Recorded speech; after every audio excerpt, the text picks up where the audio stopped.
never been able to cook. Growing up, since I was so useless in the kitchen, one of my tasks was to set the table and clear it. I'm not sure when I began to enjoy it, but it's one of the things that gives me the greatest joys today. I grew up in a large colonial house marked by the oddities of the British. My granddad brought with him from his travels their love for regimen. Mealtimes were at sharp 9 a.m., 1 p.m., chai at 4 p.m. in the evening, and dinner by 8. The table was always beautifully set with elaborate cutlery, glasses, and fresh flowers plucked from our garden. The dining table was the center of our home. At mealtimes, the entire family congregated around it to chat about their day, to argue, to play games. No phones or books were allowed.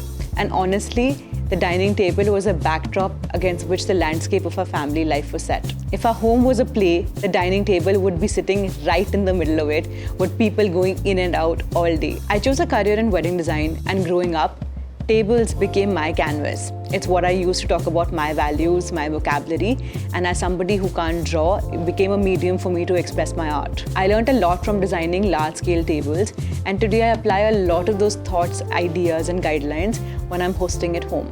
This series is a composite of things that I've learned over the years, from designing elaborate tablescapes for my wedding clients, as well as from hosting intimate dinners at home. It's about the simple, small things that make the everyday more beautiful. I live for the simple joys of the everyday.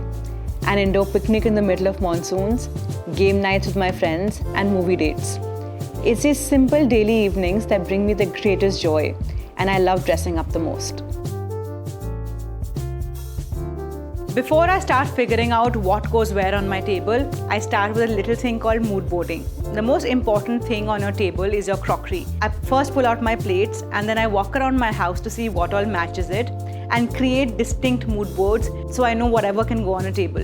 And then start finding whatever I can in that palette onto my tables. For example, I have these beautiful blue and gold plates which work perfectly with a crisp white napkin, but the little pink on my plates reverb beautifully with a light pink that I can bring in the drinks I'm serving on the table, as well as in the flowers as an accent. Here, I love that I've played with the idea of animals. I have a monkey, I have the birds, which is echoed from the plates to the table mats, and I've picked on the idea of the pinks and the reds onto my flowers and my mats. My third table today is a really eclectic combination.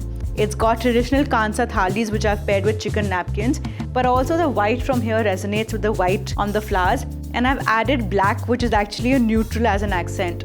To me, in an Indian color palette, blacks, whites, golds, greens are all neutral colors, and I love how I've complemented them together.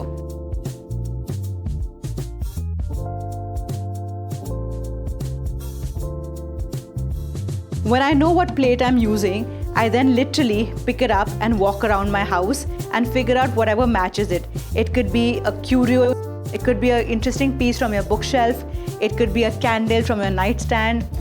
You can match the drinks from your bar to figure out what you'd like to serve over there. It could be a flower, it could be a coaster, and then I find ways to introduce all of these things.